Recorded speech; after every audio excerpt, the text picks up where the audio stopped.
Hi, my name is Rosemary. I live in Michigan and I am currently in my fourth semester. For this debate presentation, I'm going to act as the moderator and the starter. My name's Amber. I live in Georgia. I'm actually in my first semester. For this debate presentation, I'm the cons prover and attacker. And my name is Lauren, and I currently live in Indianapolis, and this is my first semester. And for this debate presentation, I am acting as both the prover and attacker. So our group is going to be discussing FAPE or FAPE. It stands for the Free and Appropriate Education. More specifically, we are going to discuss if FAPE should include mandatory ABA services for kids in schools with autism. Before Amber and Lauren start debating on this topic, I am going to discuss some background information about FAPE and the regulations that are related to it. So Amber's going to pull up the first visual for me.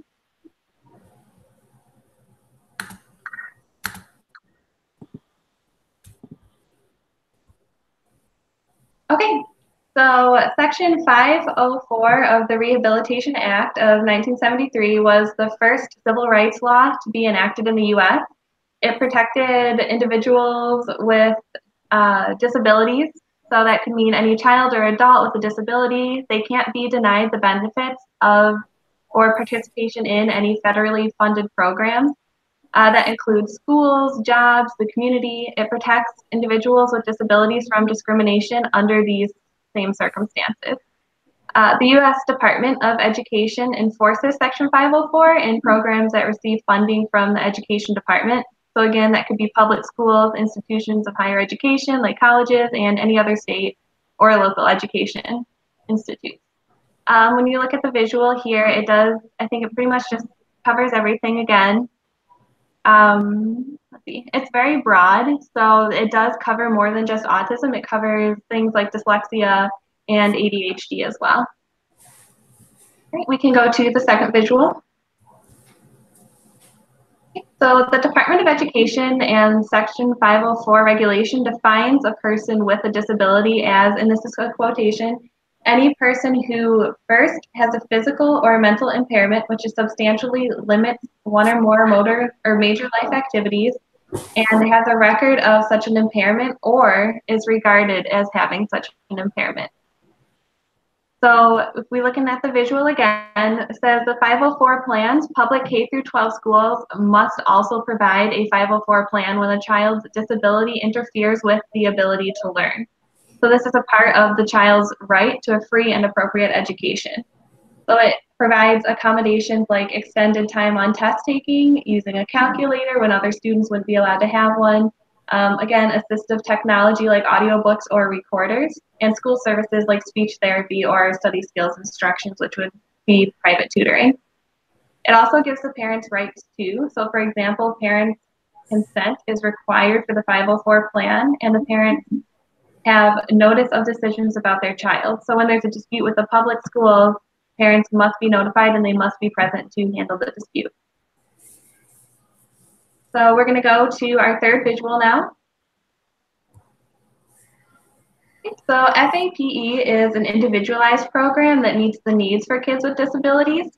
It provides them with the same general education as typical children and prepares them for the future. So when you reference the visual, you can see what each part of FAPE stands for, and I will briefly discuss them while you check out the visual. So the free part of FAPE is for eligible students with disabilities that will be educated at public expense. The only expense to families under this regulation is typical things like membership fees or club fees.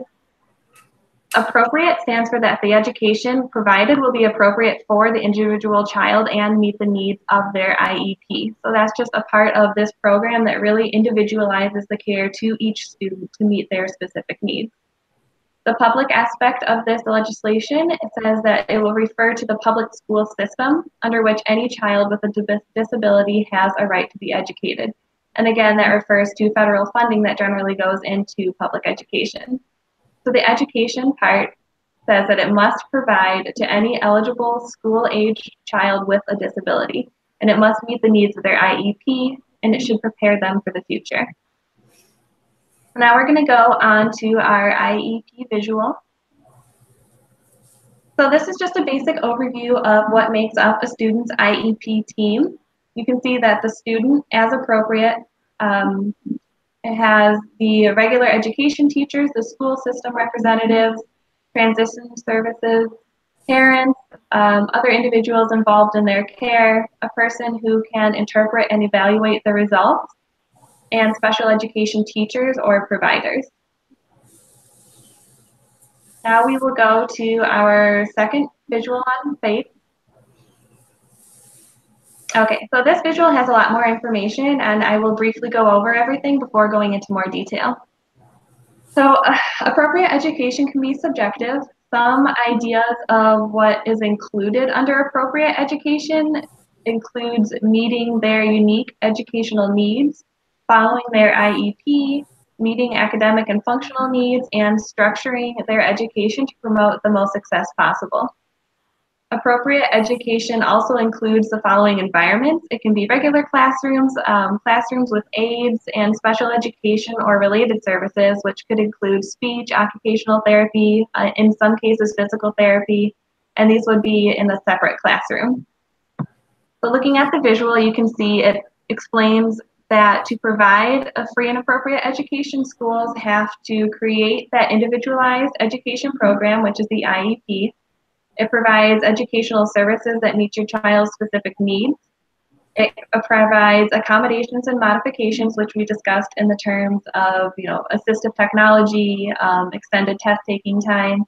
It educates your child in the least restrictive environment as well, which means that your child should be educated with as much as possible in the general education classroom. And again, this will involve typical peers as well, because that'll be a big part of the social aspect of their IEP. Okay, so we can turn the visuals off for now.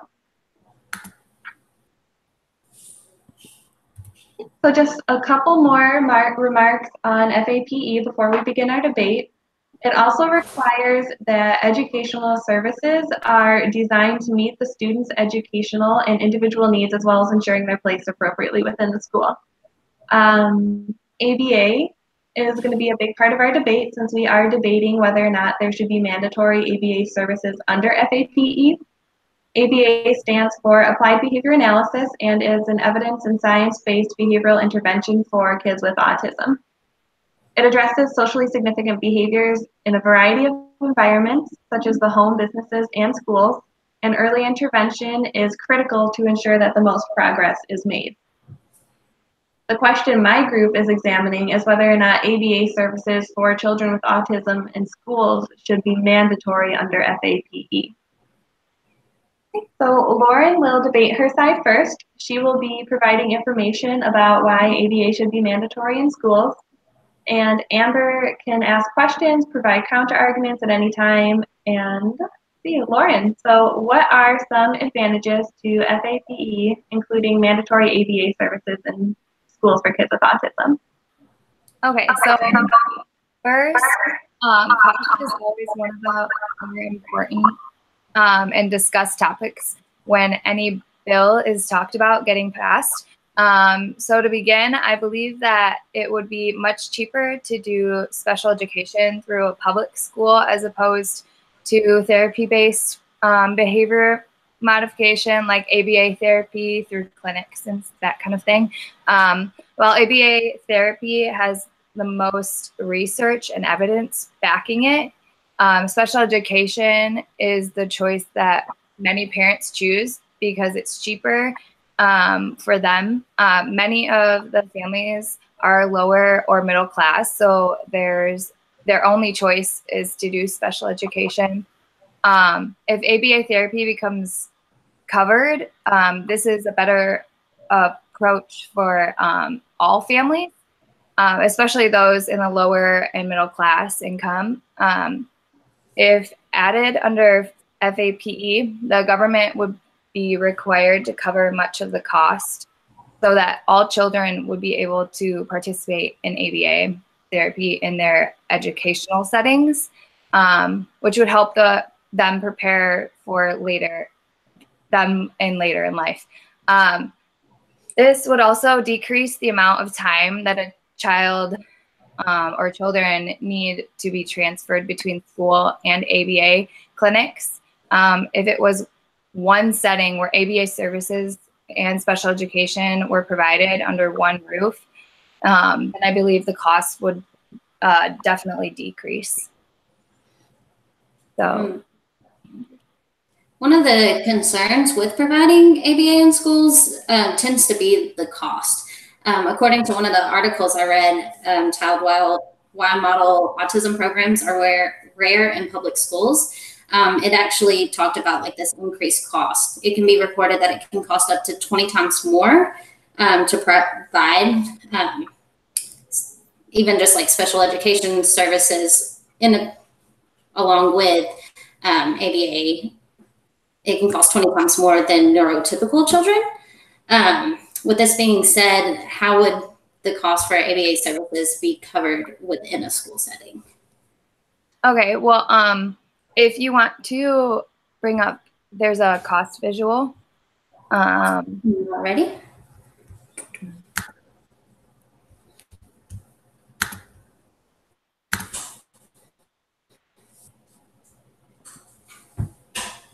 Okay, so I'm kind of just gonna go off of this, but when FAPE was first introduced in 1975, the federal government pledged to pay 40% of the additional cost to educate individuals who were eligible for an IDEA. The problem, however, is even to this date, they have not met the amount of funding that was promised. Currently, the federal government is only paying about 16% of the additional cost. So according to the USA Department of Education, funding from 2014 to 2018 has increased by almost $500 million. So this only raises the increase of funding to 17.04% of the additional cost. So if the federal government paid the amount pledged, it would become more available for schools, to provide ABA services in schools. I mean, that's a good point. Yeah, it would definitely be more feasible if they were meeting the amount that they had promised. Mm-hmm. Are you ready to move on to the next topic? Yeah, sure. Okay. So now that cost has been covered, Lauren, I want you to touch on a couple of the other reasons that you believe ABA services should be mandatory in schools. Okay. So making ABA services mandatory in schools would provide necessary support in the form of extra accommodations and modifications for their education. Extra time, resources, and tutoring that are included help provide a means for finishing homework in a more efficient way that will optimize active learning. One main complaint from behavior analysts is that practice skills in the clinical setting is good, but does not expose the clinic to real-world settings with many other individuals around. So if ABA services were mandatory in schools, this argument would be debunked. A lot of therapy is provided in a one-on-one setting. So if ABA were to be completed in schools, the outcomes would be limitless. This would not only help the child with the disability, but also their peers. So if there was an increased interaction between all students while integrating ABA services, then the social skills of the client would improve tremendously while learning in a real world setting. Yeah. Yeah, I definitely agree that social skills would improve if ABA was in schools, because you'd have so many more opportunities for inclusion, which doesn't always happen in the clinical setting.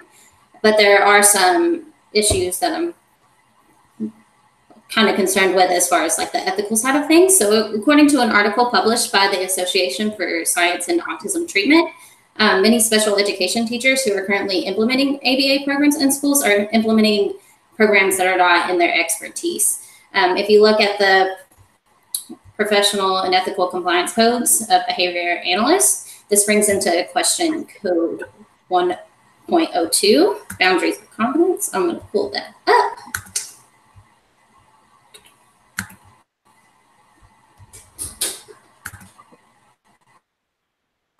Let's see.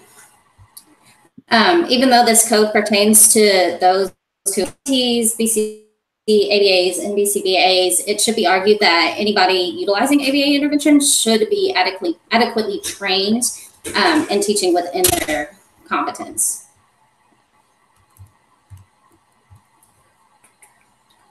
In addition to this, another concern that I have is treatment fidelity and intervention fidelity. This is code 2.09. Many services and schools do not always provide those who are implementing services the training that they need. So if those who are providing services are not giving the appropriate supervision and training, then it cannot be expected of them to meet the goals established by the behavior change program.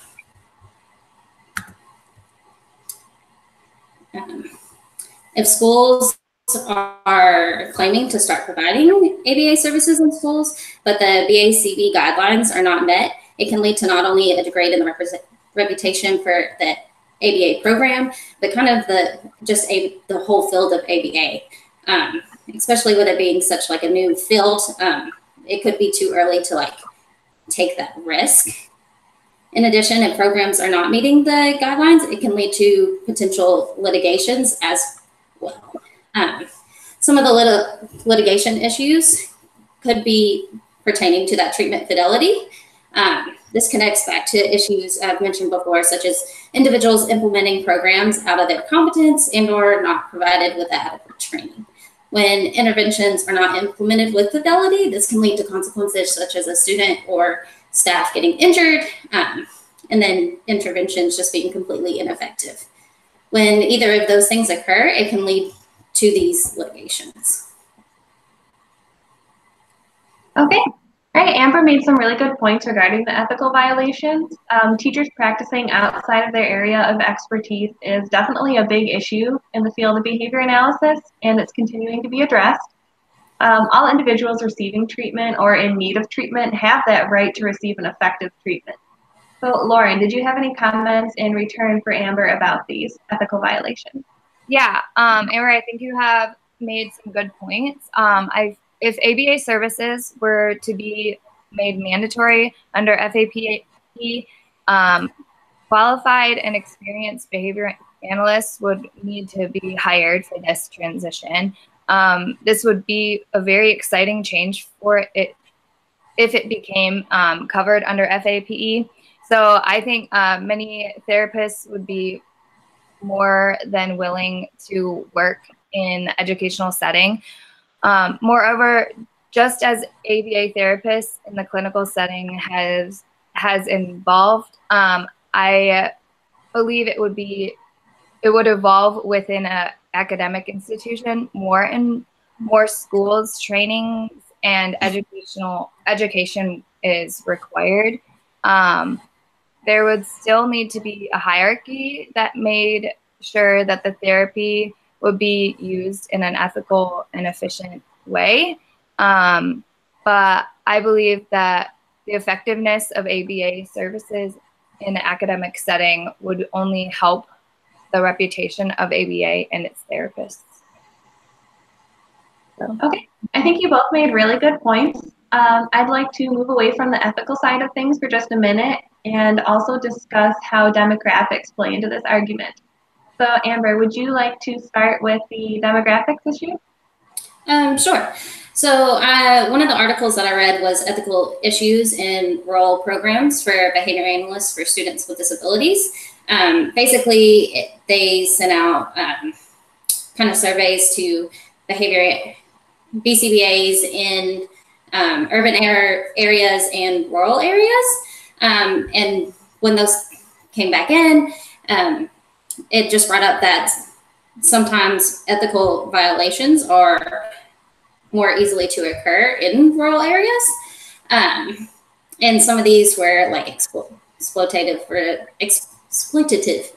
relationships, basically just due to the size of the town. Especially when towns are smaller, you're more likely to run into individuals outside and then like, oh, can you do, I need you for, it just kind of makes it harder to kind of set up those boundaries. Many times resources for interventions are limited. So many individuals implementing interventions may have limited competence because they've only been working with a small array of the population. So they're not as likely to run into as many things. And then it can be difficult to navigate some of the cultural differences. Also, receiving gifts from a client has been reported to be more of an issue, just because, again, everyone knows everybody and they're like, hello, thank you for what you're doing. And then it's just kind of like, well, there's not many other like BCBAs in the area. They're not really going to hold me accountable. Like, this might be fine.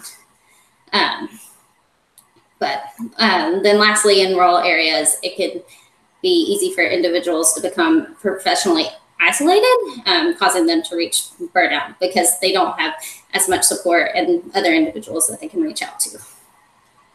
Yeah, I think that special education and ABA services can mirror medicine in many ways. In rural and underserved communities, there is a shortage of care and decreased access to care. So some ideas that medical clinics have used to combat this shortage is community fundraisers and like volunteers and education on this topic. So if people were educated about the usefulness of ABA services, as many are not aware, I believe that they would be much more willing to spread the money to better the lives of their loved ones. Also, there are many certified professionals that would be willing to give a day out of their week to help a school or area in need. I believe that rallying around the community together to raise money for a good cause would be a professional solution to the lack of like funds that would be touched on earlier. Okay, so the last thing that we're going to debate tonight is the benefits and drawbacks of having a BCBA involved in the school. BCBAs play a large role in the student's IEP. They are the behavior analysts, the behavior analysts will often coordinate with parents, teachers, and administrators and other professionals in order to help shape the IEP and make sure that it is the most functional plan available for the student. They will also help develop a behavior intervention plan if one is needed, and by having them involved in the schools, they are able to create a behavior plan that fits multiple environments and that can be implemented accurately across all members of the child's IEP. And even after the initial steps are completed, the behavior analyst will stay and play an active role in the student's programming. They will provide one-on-one therapy at times, training and advising caregivers and teachers, and complete continued evaluations in order to update the student's IEP. Amber and Lauren are now going to discuss or debate what some negative and positive aspects are to having a BCBA involved in the school. I'll start on this one. Okay, so FBAs, so a lot of times when a BCBA is pulled into the school, they're there to complete like an FBA or a behavior intervention plan. A lot of times this can be very time consuming. They can be given like multiple clients, multiple cases, and then if they're just being pulled in and they're not strictly for that, just within like the school and they're like in the clinic setting, like it can be a lot of their time and resources in order to be able to like meet those needs, not only that they have at the clinic, but also within the school. Also, private insurance companies do not always cover the cost of BCBAs to visit the schools. So they're just like they're going into the schools, but they're not getting like reimbursed for that. And like, especially like with stuff that they're doing being so time and resource consuming, it might not always be worth their time. Mm-hmm. And then it also just requires a lot of coordination on the part of the school. So getting the school to allow them in the first place. If they weren't called in, if it's just like a teacher trying to request them to get in. And then they have to kind of train others and have them be able to do the data collection as well. And so this ends up being kind of a burden on the teachers at times, like, oh, you're not used to having to take this certain type of data, but I need you to do it, and I need it to be for like this full week. So those are kind of the drawbacks. Mm-hmm. I agree with you, but I also have some points about how I think it helps. I think behavior analyst is crucial in determining if the student meets criteria in order for an IEP.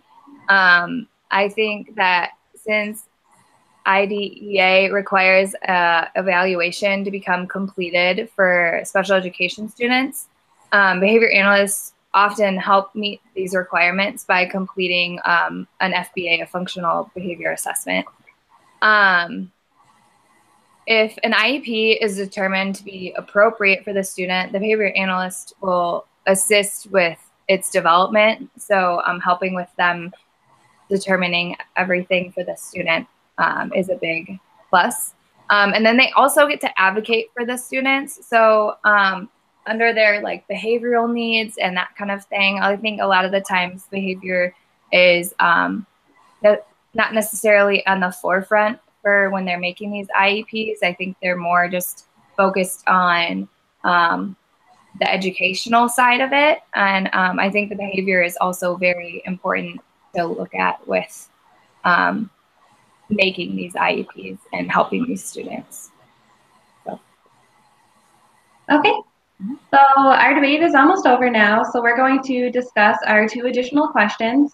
The first question we're going to talk about is whether or not, as a behavior analyst, how do we ensure that the therapies and interventions we provide are aligned with FAPE as a federal mandate? And how would we relate this to ethical compliance? So I am going to start first and say that we can ensure that therapies and interventions we provide are aligned with FAPE by communicating openly and freely with the schools that our clients attend. So this would allow us to get a clear picture of our clients' behaviors both during ABA and during the school setting. It allows us also to choose the goals that best meet their needs. We should also make sure that we stay on top of setting up IEP meetings with members of their education teams, as well as members of additional services that they might receive, like speech or occupational therapy. Amber and Lauren, what compliance codes do you have that relate to this? As far as FAPE is concerned, I think it would be fairly easy to meet the federal mandate. One of the main things that FAPE emphasizes is meeting the individual's needs and providing appropriate education. So if the individuals who are providing ABA services within the schools are acting ethically, then they could easily meet this mandate just because they're following the compliance codes. When looking at the compliance code 2.02, the behavior analysts have a responsibility to all participants affected by services. This could also emphasize communicating to and between those involved. I also think code 3.01, behavior analytic assessment, applies. This is basically due to the part of FAPE that states that the individual should be assessed in order to make sure that they meet criteria for special education services. So these are kind of assessments that they're going to already be doing, but it'll only assist along with FATE. In addition, it allows for interventions to be tailored to the individual. So everything will be individual specific. Yeah, Amber, if you could pull up the visual for code 209. Okay. So according to Compliance Code 209, which covers treatment intervention efficiency, where more than one scientifically supported treatment has been established, additional factors may be considered, including cost efficiency, cost effectiveness, efficiency, client preference, and experience. Behavior analysts must stay up to date and continue education in order to know what costs are associated with the treatment. This applies directly to FAPE and make sure that all behavior analysts are educated on the associated costs and working with the clients and their families to provide the best but most cost-effective treatment possible. More compliance codes and training would have to be initiated in order to have behavior analysts be properly equipped to deal with these types of issues and situations. So, all right. And the last question that we have to discuss is our personal experience related to this topic. So I would like Lauren to go first and discuss her personal experience. Okay. I have been working with children with autism for about 7 years now. More recently, I've been working as a registered behavior technician for the last year. And I've had some personal experiences helping form individualized plans for clients in the school setting. In my experience, clients have much better outcomes when when in group therapy. So mandating ABA therapy in schools would be a great addition to their learning plan. However, my personal experience and opinion is just one of many, but in the end, I just hope that clients get the absolute best care possible. I hope that the government will make changes so they can cover charges for clients to make therapy a more affordable avenue for treatment. So, I've been working in the field for almost 3 years now. I personally don't have much experience related to this topic. I know that some of the BCBAs at my clinic have tried, especially when creating those transition plans to ask to go into the schools.